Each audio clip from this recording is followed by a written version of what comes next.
other one of us, with their own personal struggles, and experiences. So that's what I hope.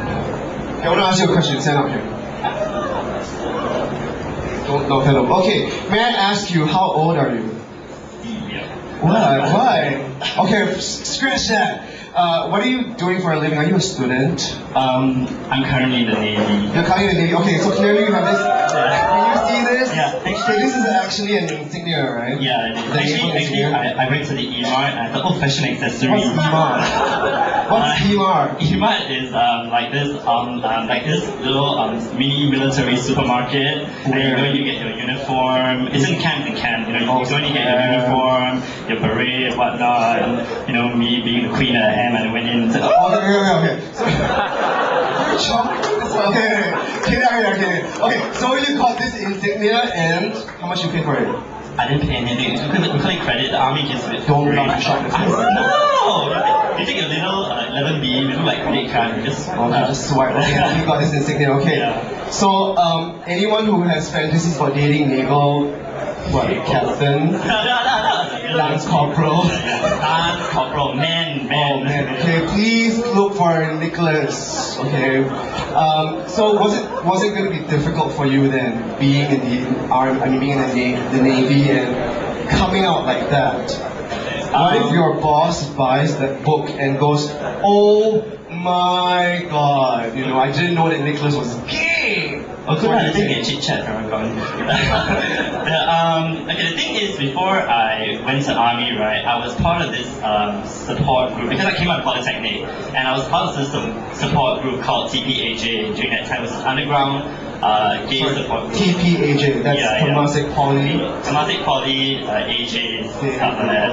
Yeah, and it was this simple, and it was this underground support group that was, the objective of this support group was to form a supportive environment where youth can come out. So I came out there, and after that, right, it was this whole rah-rah period, let's hold hands down the corridor and stuff like that, so that was really good. And I became so open and so aware and so out. When army came, it was like, see, they are. Okay, a very sensitive question. Did you declare? The thing is, right, when the medical officer said, I said no, because before I went in, right, I thought a lot about it and what I wanted to accomplish in the army, because the thing is, right, for a lot of people, that go in the army, right, they see it as a time of repression. They see the time, when they go back to the closet and stuff like that. But for me, what I saw, right, was an opportunity. For me, right, army in this place is one of the most homophobic places, in Singapore. But it is there, right, where I think you can make the greatest impact. So when I went into BNTC and stuff like that, of course before that, I had a lot of prep work from some of my sisters and stuff like that, because they went in earlier for me, and because you're so bicha, habis, so they told me that you can't do this, you can't do that, and stuff like that. So okay, I tried. Okay. I have a question for you. Now that you've come out of the closet officially, and your face is in this book, right? Yeah. And you didn't declare 302, and for all expats who are living here in Singapore, you're wondering what is 302. It's not a number that you press to your forehead. It's something when you declare that you're gay and it's in your file. So now, do you have to do reservist? Well, because right now, right, I'm in the army, I'm this gigantic flaming queen, raping all the officers and stuff like that, but they're all on my side. That's the trouble, you see, because so do you have to do reservist or not? Yeah, I have. So you have to do reservist. Like normal. Will they catch you and say, "Oh my God, we're going to revoke your status and now you're 302"? Are you okay with that? Well, for me, right, when I did this book and I came up with the army story, right, I was already prepared for the consequences that would happen, and right now, I say I'm willing to take that risk. I'm willing to take the risk to come out of the army. Bravo, thank you. Can we please give a round of applause and encourage Anna?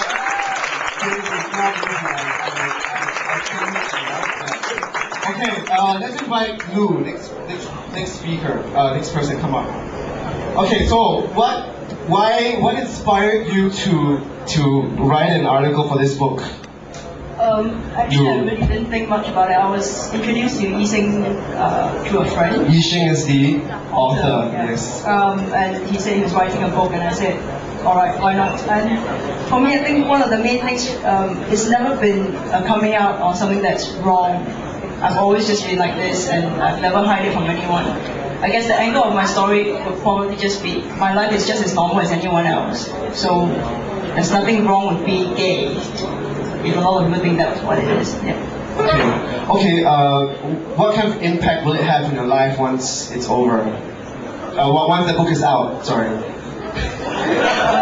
Once the book is published. I'm not turning straight tomorrow, I'm still be gay. Oh, really? That's excellent. We'll do it that way. So, what's going to happen? Yeah. I don't think much would change because my You whole still like life- girls, right? Yeah, Okay. I still like girls. You have a girlfriend? I have a I girlfriend. wasted, okay. Okay. My family knows about it. All my friends knows about it. Even the work I do, everybody's okay with it. So I think for me, it's not as hard as some of the others in the book would be. Mine is just a process, and I just want everybody to know, like I said before, it's normal. There's nothing wrong. Thank you very much, Luke. Let's give her a warm round of applause. We're going to invite Kuni, who is the mother of a gay child, actually, right? Oh, a mother of 2 gay children. Right? 2 gay children? Okay, that's okay. Both males or both males? What are their names? Shiming and Shunan. Okay, are they here tonight? No, unfortunately not. Daring but never come. They're both they're studying in the US. They're studying in the US. They should fly here. Hello. I know. Okay. So, what caused you to want to write this story? Well, actually, the story. Experience. Yeah, I actually just talked to Yishan and he wrote it. What prompted me? Well, actually, I was a both my sons came out to me when they were 15. So the eldest one came out when he was 15. The second one came out 3 years later when he was also 15. I think the older ones, said 15 is the right age to come to mommy. And so I was closeted for a long time. I just didn't know, how to. You were closeted for a long time. As a closeted parent. Oh, okay. So you are actually not gay, lah. No. I was closeted parent. Which is fine, right? No judgment. Yeah. And then about maybe 2.5 years ago, or 3 years ago, I met Alex. Oh, right. Yeah, Where's Alex? at a book Oh, launch okay. at, Where's Alex? in select bookstores. And we started talking. And then he started telling me about, I can't remember how we got onto the topic, but he said that he knew some young people who had come out to their parents, and their parents literally kicked them out and didn't have a place to go. So I said, oh, that's terrible. How can I help? Can I do anything? And then he said, well, there's another parent who's very supportive of his son, and he gave me the name, and I contacted the parent, and this is, maybe I shouldn't name names, but she was Yes, busy, that's not our people. and I was busy, and so I didn't follow up. And then last year, I think, I met Clarence at a party. Clarence Ingham, right? Clarence Ingham at a farewell party for someone, and then he told me he was going to produce this book and asked if I would be willing to be interviewed by Yishan. Okay. Earlier in the day, Huning was sharing with me a very interesting anecdote that she failed to include in her book, so you get to hear it now. Okay, you're very privileged. Can you share with us what this incident was that you didn't put into your book? I was actually quite a blur parent. Okay, when my son first came out to me, my oldest son, I thought, I kept hoping against hope that